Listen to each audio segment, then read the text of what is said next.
And welcome to the X Zone, everyone. I am Rob McConnell, and we're coming to you from our broadcast center and studios in Hamilton, Ontario, Canada. If you'd like to send me an email, xzone@xzoneradiotv.com, on all social media sites, X Zone Radio TV. And if you'd like to find out what programming we have available for you 24/7, 365 on the X Zone Broadcast Network, visit www.xzbn.net. And we're coming to you around the world tonight on the X Zone Broadcast Network, Talkstar Radio Network, Mutual Broadcast Network, iHeartRadio, Simul Radio, and Simul TV. My guest this hour is Rebecca Smuk, and she is the Motor City Medium. She is an internationally renowned and respected spiritual empathic medium. She does readings to help those that need healing, insight, and closure by connecting with loved ones on the other side. She also specializes in, let me see, how do I explain this? She specializes in violent or highly volatile hauntings and helps others cleanse their homes. Joining me now from the Motor City is Rebecca Smuk. And Rebecca, welcome to the X Zone. Thank you. Tell us a little bit more about yourself and how you started in the world of the unknown. Well, when I was 3 years old, I drowned in the river outside, in the back of my house. I was technically dead for 2 minutes and was revived.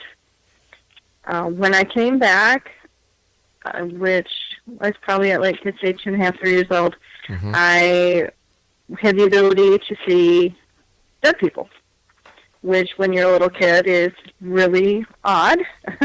I would tell my mom, there's a man standing in the corner, and she's like, oh, you have an imaginary friend. And I'm like, sure, that's what it is. So, I grew up with spirits in my room, spirits around me, spirits talking to me from the time I was a very small child. So to me, this was always just the way my life was. It never was any different. So I guess when your mother said that it was your imagination, you really didn't buy that at all. No, I knew it wasn't my imagination. I could see them as clear as day, and I would explain it to them. This guy's wearing a uniform, and I would describe a fighter, pilot's uniform from the World War II, and she says, you're watching entirely too much TV. She always had a reason for what I was seeing. And, as I got older, I started to realize that other children didn't see things, other children didn't talk about these things, and they kind of brought up.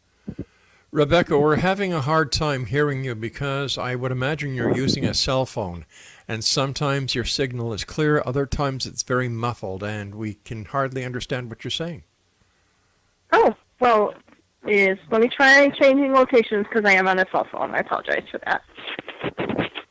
Is this better? It is. We'll try it for a little while and see what happens. Hopefully it'll continue to work. Also, being who I am, I mess with electronics and radios and phones and TVs and light bulbs, so that's not unusual for me to get a messed up signal when I'm doing a radio show. I've got to keep moving around so it clears up. Yeah, well, we have this problem all the time when people use cell phones, so, we either work with it or else we just say to the guest, well, we'll have to get back to you when you're on a landline so we don't get this interference. But let's keep going here. Okay. At what age did you actually start becoming a professional at what you do? I came out of the paranormal closet, as it were, when I was around 40 years old. So it's been about 5 years that I've been telling people what I do, helping people with their haunting cases, doing readings, and that kind of thing. Why did it take you so long? I grew up with a mother that told me that if you tell people you hear voices, if you tell people that you see things or hear things, they're going to put you in a loony bin. So I grew up afraid that I was going to get locked up if I told anybody what I could see or what I heard. And finally, as I got older and, the paranormal TV shows started, I got braver and I decided, this isn't something I need to hide. I had a conversation with Amy Allen from Dead Files one night, and she told me, this is who you are. Don't be afraid of who you are, and start, getting out there and helping people. And don't be ashamed of a big part of yourself. And what is the Dead Files? The Dead Files is a show that's on, I believe, the Travel Channel. Amy goes into houses. She does a walkthrough, and then her partner, Steve DeShavi, who is a former New York police officer, goes in separately from her, talks to the people, and then at the end they meet up and go over his evidence and her evidence and see if it matches up. Oh, okay, so it's a reality TV show. I wasn't aware of that. Oh, yeah. Okay. Oh, yeah. Now, tell me about some of the houses that you've gone into that were haunted and volatile and what you were able to do. Well, I've been in quite a few. One of the worst ones I had involved a teenage girl. They were having cases instances where the objects were flying around the house. They were showing up with bite marks, in places where you couldn't possibly bite yourself. Right. And it was all centered around a girl. She had just turned 13. I went to the house. I have a paranormal team that I investigate with. We did a thorough investigation. I had her talk to a therapist. I had her take a psychiatric evaluation to make sure that, it wasn't some kind of a mental disorder. And we determined that, she was perfectly fine mentally, that she was not doing this to herself. And I went through the house. She did have some very unpleasant entities, for lack of a better word, I'll use that word, in her home that I had to get rid of. It took me 3 or 4 tries to get these out of her home. They kept coming back, and that, they would come back with a vengeance even harder the next time. She went through a lot of mental and actual physical torment before I was able to get them out. Wow. That was probably one of my worst cases. I've handled cases where people feel they're being abducted by aliens. There's not much I can do in that case, but I at least did some research on what was going on with them. There was one woman she had worms crawling out of her skin. I mean, these were pure white worms, probably 2 to 3 inches in length. I had one sent to a lab, and it came back as unidentified. She swears up and down that she's abducted by aliens and that these came from outer space, that these worms did, and I couldn't prove otherwise because when we had them tested, like I said, it came back undetermined. She was being pulled out of bed. She had unexplained bruises, that kind of thing, and I could not find any paranormal activity in her house, so we just wrote that one down as unexplained activity, and she is still having this activity. It's less frequent now, but every once in a while she calls me to report that it happened again. Wow, that's these are the kind of cases. Yeah, these are the kind of cases that I handle. All right, Amy, you and I have to take a commercial break. Please stand by. Exonation, Amy Smuk is our guest, and her website, go to Facebook. She has a fan page there at facebook.com/Rebecca Smuk, the Motor City Medium. And we'll both be back on the other side of this break as we continue here in the X Zone from our broadcast center and studios in Hamilton, Ontario, Canada. Don't go away.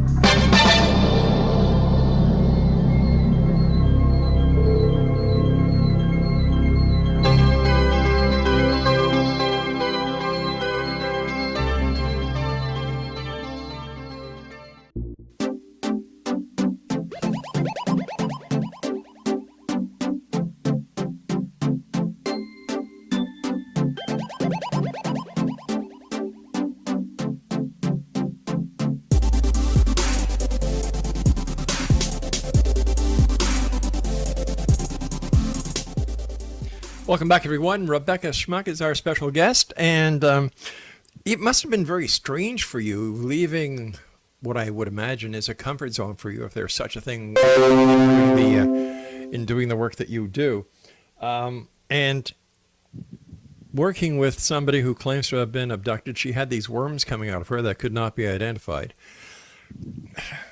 How did you deal with it? You know, here you are usually dealing with paranormal activity, and how did it feel dealing with someone who claimed to have been abducted by aliens and having space worms coming out of her body? Yeah, that was a unique case. There was a paranormal specialist that contacted me, knowing that I handled, the violent, volatile cases, and he's like, I don't know who else to hand this over to. I really don't. I don't know if it's paranormal. I don't know if it's aliens. I don't know, what's going on, if she has a medical condition. Can you help her? And I'm like, I'll do my best, to assist her. She sent me pictures of these worms, for lack of a better word.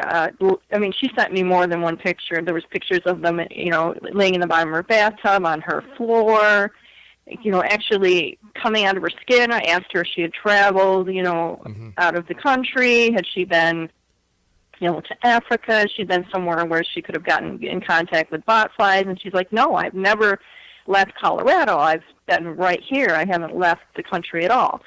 I had her go to the doctor. They did blood work. They couldn't find anything physically wrong with her. When she went to the doctor, the worms, of course, mysteriously did not make an appearance. And she's like, my doctor couldn't find anything, but, she did send me one in the mail, which I did send to a lab for an analysis, and they're like, we don't know what this is. We don't have, it's unidentifiable. It could be a new species. We don't know. Let me ask you a question. So let me ask you this question. During your investigation, did you ask her if she had any animals, like a cat or a dog at home? I did, and she does not. Okay. I asked her if she'd been out in the woods, did she come in contact with any wild animals, something that she could have picked up that way, and she's like, no, she's an older lady. She's probably in her mid to late 70s. She's not the kind of person that's going to be out on an adventure. Through trial and error and a lot of questions, I kind of narrowed it down. I still don't know what's going on, with that. It's paranormal activity. It's obviously not normal activity. So, for lack of a better way of putting it, we categorized it as a paranormal case without explanation. All right. So tell me about some of the haunted, volatile cases that you worked on. One of the worst cases, a good majority of the cases I handle, and some of the worst cases I handle, involve children. Okay. I specialize in cases where children are being attacked. One of the worst cases I had, and this was a paranormal team that does not believe in psychics. They don't believe in mediums. They think they're a bunch of hoo-ha, and they're like, well, we're going to test you. We're going to find out, if you're the real deal. So they took me to a parking lot in the middle of nowhere, didn't take me to the location, didn't tell me anything. And they're like, well, what are you picking up? And I'm like, well, are there two locations? And they're like, we can't answer that. And then I'm like, well, you're asking me questions, give me answers. But you'll find out. And I answered a couple other questions. I'm like, are there children involved? I said, I see something going back and forth between two houses.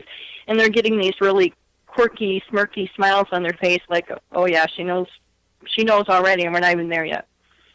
So we went to the first home, and they have a 3-year-old daughter who is as gifted as I was at that age, and she was seeing all sorts of things. She said that there were pirates in her room, and she would describe these men, dressed like pirates. And she's 3, and it's not like they're letting her watch, a lot of TV with pirates. They said she'd never actually seen a pirate, but that's what she was describing, and that's the word she used. They had a video that I watched where she had been pulled out of bed by her feet and pulled across her bedroom. She had a wolf-like creature that would come up into her room. They would hear it growling. They had me listen to an EVP of this creature growling. They did not have a dog in the house, and this was close to the microphone, so this wasn't like, some kind of background noise that was coming from outside. This was right up close to the microphone. So, they're like, they brought me into the house, and they didn't tell me anything. They're like, go to the room where you feel the most activity. And I went right to the little girl's room, and they're like, yeah. And they're like, well, what are you picking up? And I'm telling them, I feel like it's in the trees. I feel like it's going back and forth between this and another house. And they're like, yep, you're right. And I said, I feel like it's after a little girl that's in this house. And they're like, again, you're right.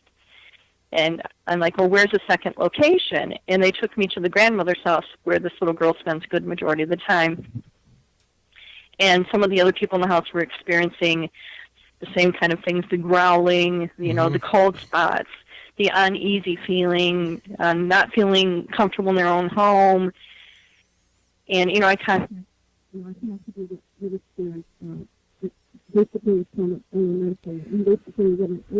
Rebecca, we've lost you again, Rebecca. Is that better? Yeah. Thank you. Okay, sorry. I'm not sure why it's doing that. But there was a creature in the house called an elemental. Basically, what an elemental is it's a natural spirit. The Native Americans believe in these creatures. We're losing you again, Rebecca. We're losing you again. Okay. I don't know why. It sounds as if you're moving your cell phone into your cheek, muffling your microphone. Okay. All right. Okay. Let me see if I can. All right. I have a really tiny little face. That could be why. All right. How's that? Oh, so far so good. Okay. I'll keep it away from my face. They have these creatures that are called elementals. In Native American lore, these creatures are connected to the earth. They're cryptids, basically, like Dogman, things along that line, Mothman. Those are all cryptids. But they were seeing this wolf-like creature in their house that walked on 2 feet. They were having dreams about him. He was going into the oldest daughter's bedroom at the grandmother's house who was pregnant and standing over her, making her uncomfortable. And I was talking with them, and I said, is there a Native American burial ground near here? And they're like, yeah, there's mounds, close to where we're at. And I'm like, did you take something from one of the mounds? And they're like, I don't know how you knew that, but yes, we took some bones and some other little things from one of the mounds and brought them home. My granddaughter dug them up. So I explained to them that, that is not acceptable in Native American culture, and they needed to put them back. Well, it's not even acceptable in any culture to desecrate a grave. No. In fact, it's a criminal offense. Yes. So why would these people be so stupid and so regardless of the decency of how one should treat the deceased of any person and take bones? Yeah, these were animal bones.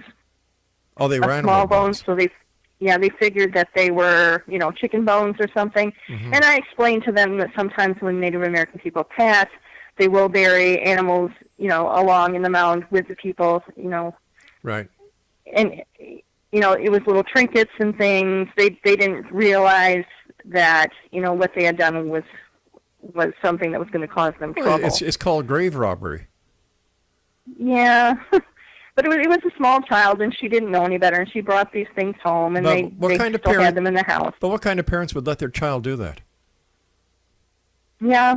Yeah, I had a discussion with them about that and made sure that they put the items back. And what happened when the items went back? The activity slowed down, but it did not stop. Okay. So what did you do then? I went back out and did another cleansing of the house, and then calmed down for a bit. Mm-hmm. And, then they moved to another house. They're still having some activity, but again, their granddaughter is a gifted child. I told them, you're going to have activity because she's a gifted child. You're going to just have to deal with it. It's not to the level that it was at that point. It wasn't violent. It wasn't attacking them. It's just kind of like, she says, oh, I see a man standing over there. I see a woman in the corner, that kind of thing. But being a gifted child, of course, she's always going to see those things, and they're just going to have to work with her on that. And I do help them with mentoring. So how do you know? Child. How do you know she's a gifted child and not just a child with an overactive imagination?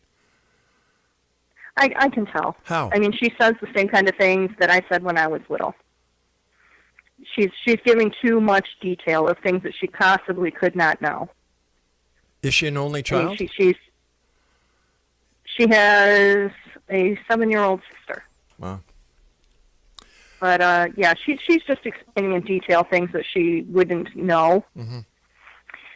So I'm not 100% certain she's a gifted child, but based on what they're telling me, based on what she's seeing, based on the things that she's talking about, the fact that I validated the things that she had told them, I repeated and said, and they said, yes, she said that. Those are things that this little girl had told them. All right, Rebecca, stand by. We've got to take our break.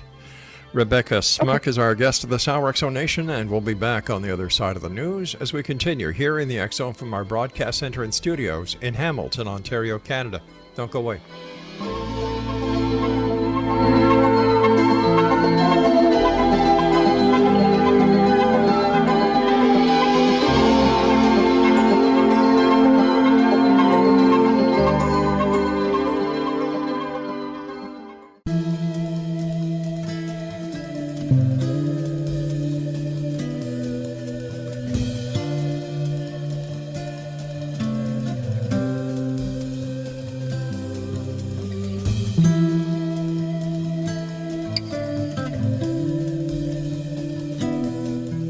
Rebecca Smuk is our guest of this hour, X Zone Nation. And Rebecca, before we went to the break before the news, we were talking about this case that you worked on with this little 3-year-old.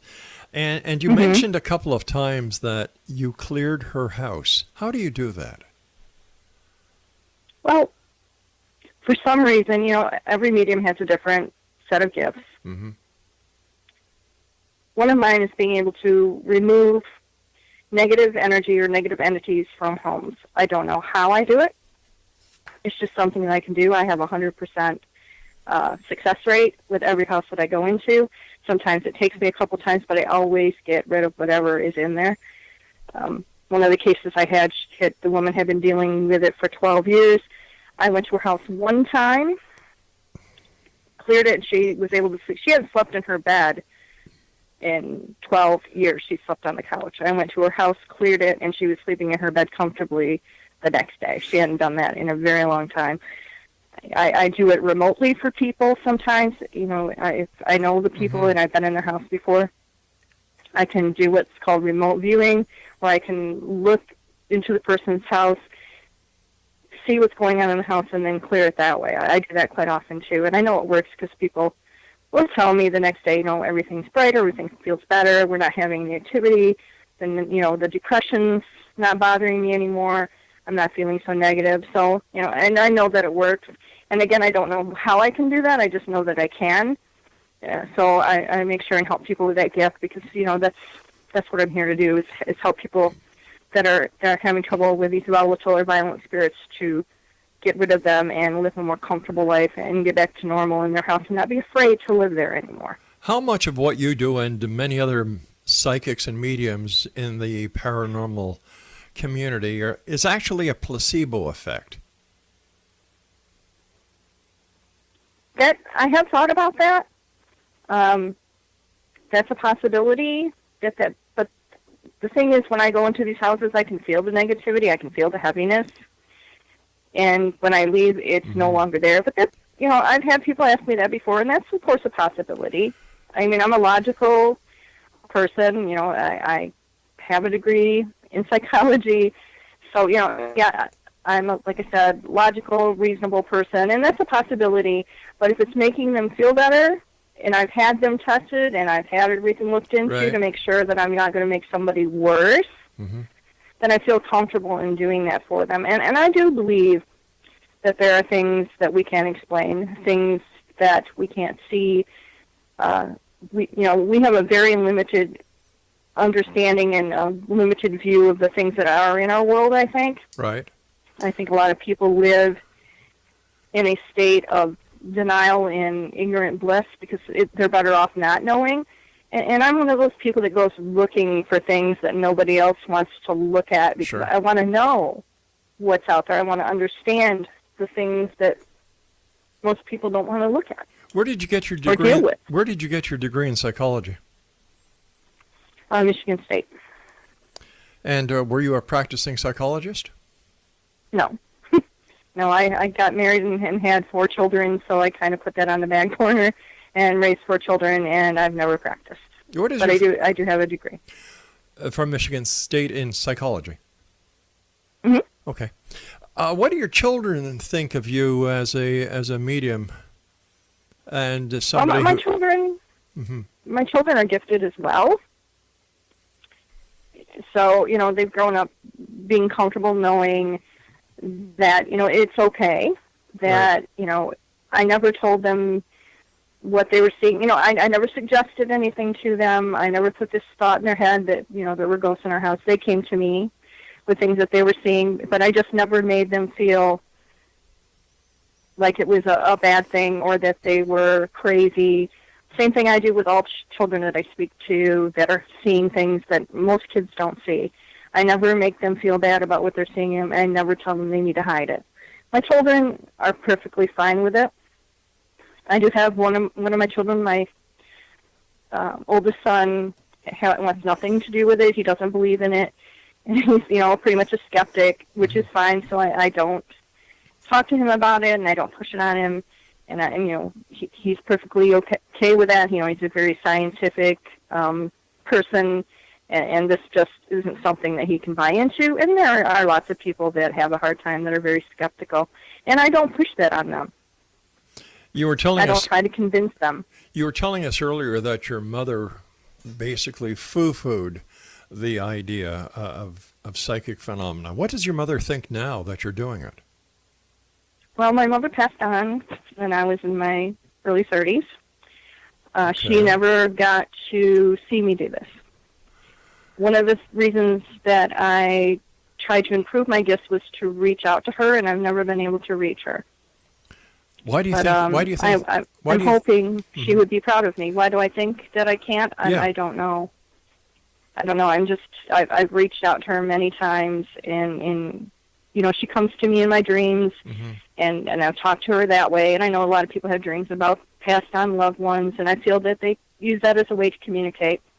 But I've never been able to talk to her. How does your education as a person who has a degree in psychology from Michigan State deal with the world of the paranormal and its pseudoscience, or not even a science, not even a pseudoscience, but its ramifications with certain people where other people have no experiences with the paranormal at all? As far as, people that go and do this that have no experience and have no idea what they're doing? Well, people who, for example, you have 100 people who go on a ghost walk. A certain percentage of those people will experience what they believe to be something paranormal, while the others have no inclination, do not hear, feel, see anything out of the ordinary. How come some people are... All right, so why are some people tuned in and others not? Some people are more open. They're more spiritually in tune, I believe, or more open to things that are unusual. Some people don't want to see. They don't want to know. They're, like I said, they're happy living in ignorant bliss, or not knowing, not dealing with it. They just want to believe, you die, you're dead. That's the end. But why would you call it ignorant bliss?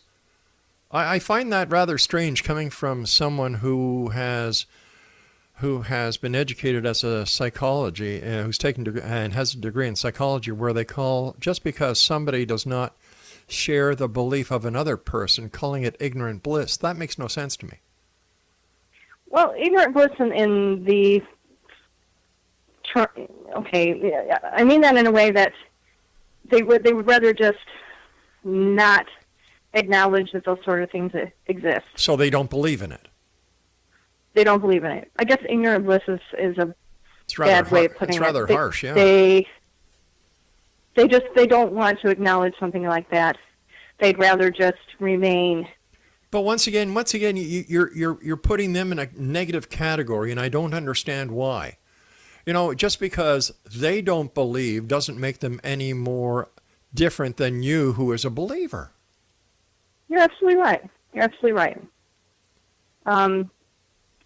Most mediums look at skeptics in kind of a negative way. But wait a sec, hold on, you just did it again. I'm talking about people who don't believe. I'm not talking about skeptics. Just because somebody does not believe that there are ghosts or UFOs does not make them a skeptic. It makes them a non-believer. A skeptic who's somebody who actually goes out and debates their beliefs against the beliefs of another. True. How would you categorize someone like that then? A non-believer. A person who doesn't believe. Okay. Yeah. I can totally accept that. Yeah. That's a better way of putting it. Because... So, yes, there are a lot of Mhm, people in this world that are non-believers, yes. Why do you think there are non-believers if the paranormal is real? I think maybe some people are afraid of it. It can be overwhelming to think, if you believe that when you die, you go on the ground and you're dead, and that's the end. Some people don't want to believe that they carry on, or they're very religious people and they believe that they go to heaven, and then that's where they remain, and that's their ideology, and I'm certainly not going to tell them that's wrong. But how do, I understand what you're saying, but to the other people, though there are those who believe that when you die, your spirit, your soul is released and you go to heaven or wherever. There are those who believe that when you're buried, you're warm food and away you go. But in any case, it's part of what makes that person who they are. It doesn't mean that they're bad. It doesn't mean they're right. It doesn't mean that they're wrong. Yeah. They're absolutely not bad. Yeah. No, I don't believe that anybody's bad for. Everybody believes what they believe, and no one is bad for their belief system. I've never discounted anyone. I've never told anyone you're wrong. I try to be very open-minded and embrace everybody's opinion as far as the paranormal is concerned. All right, stand by. We've got to take our final break. X-Zone Nation, our guest this hour is Rebecca Smut. And you can find her on Facebook, /Rebecca Smut, the Motor City Medium. And we'll be back on the other side of this break as we wrap up this hour here in the X-Zone from our broadcast center and studios in Hamilton, Ontario, Canada. Don't go away.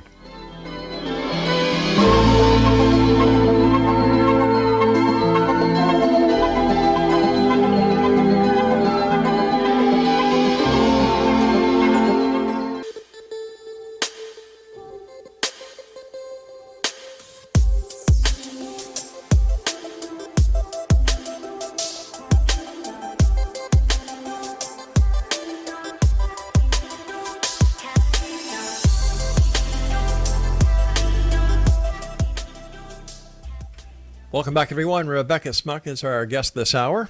And let me ask you something, Rebecca. During the break, something came up that I want to ask you.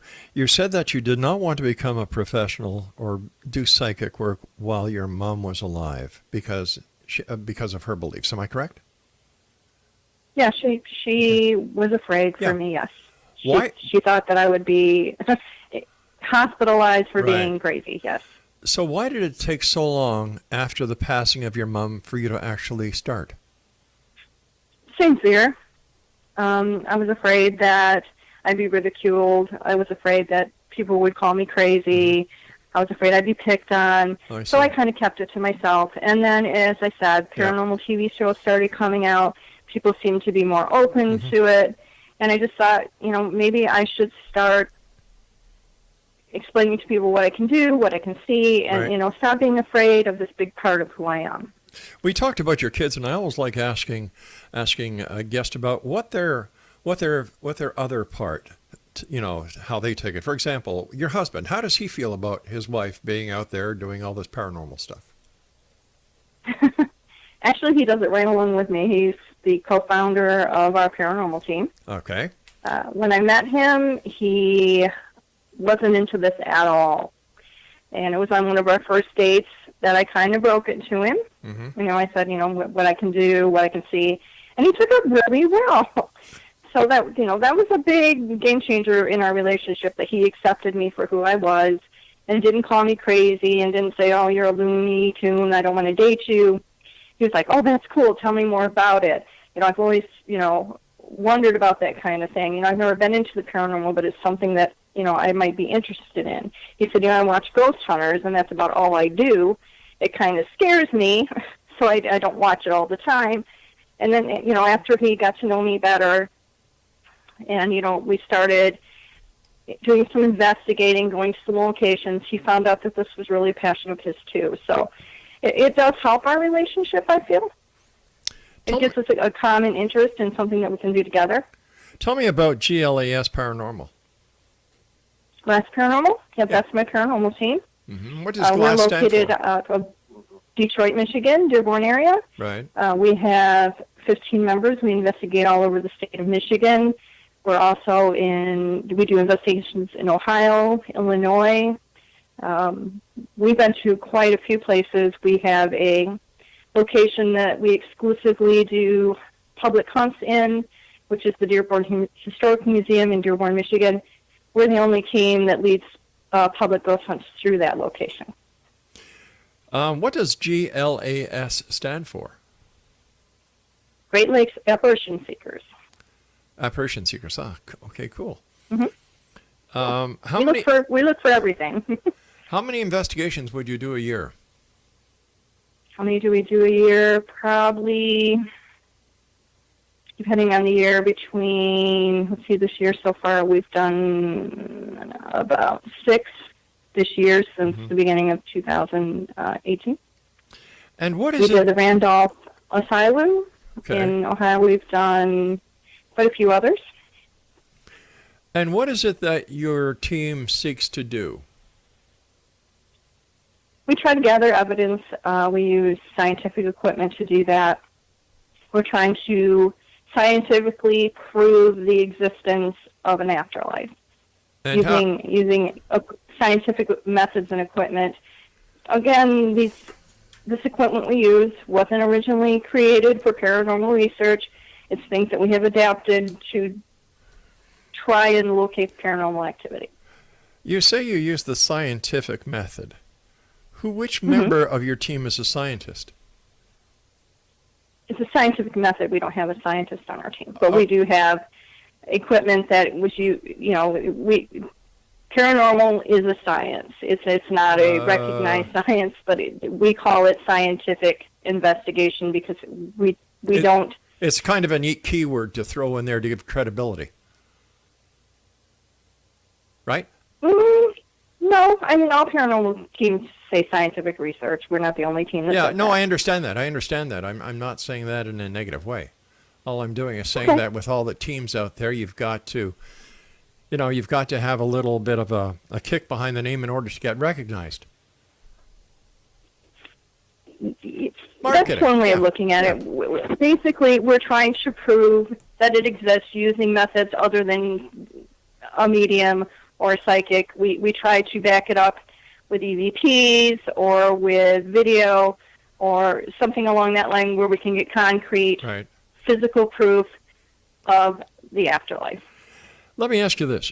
With all the groups that are out there across the United States, just for example, in Southern California, 1,500 groups. In Los Angeles itself, 500. Wow. Yeah. How come after all these years of all of these people going out all of these days and nights searching, nothing concrete has been found? Well, it depends on what you consider concrete. Evidence that would stand up. I've seen evidence of things that I can't prove aren't paranormal. I've seen pictures of apparitions. I've heard electronic voice phenomenon, which is caught on a recorder when there was no one else in the room. Disembodied voices, those kind of things. Those things cannot be explained Well, yeah, You know, there are there's members. no logical explanation. Well, according to members of the quote-unquote accredited scientific community, every one of these things that you just talked about can be explained scientifically.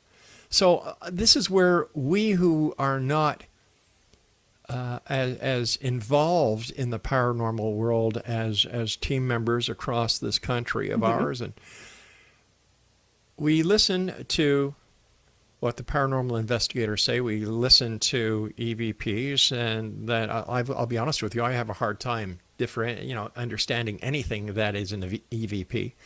We hear about the apparitions. We hear about the video. We hear about this, and with everything that a paranormal investigator can come up with as unexplainable, members of the scientific community can bring an explanation to it. So where does John Q. Public sit? Where does John Q. Public believe? Do they believe in the paranormal investigator, or do they believe in the scientific community? This is the problem that most of us have. As far as scientific, when you're talking about scientific, where they're discounting or disproving, what kind of things are you talking about? Give me for instance, where they're disproving something. EVPs. That's one of the biggest ones. Audio engineers have explained it.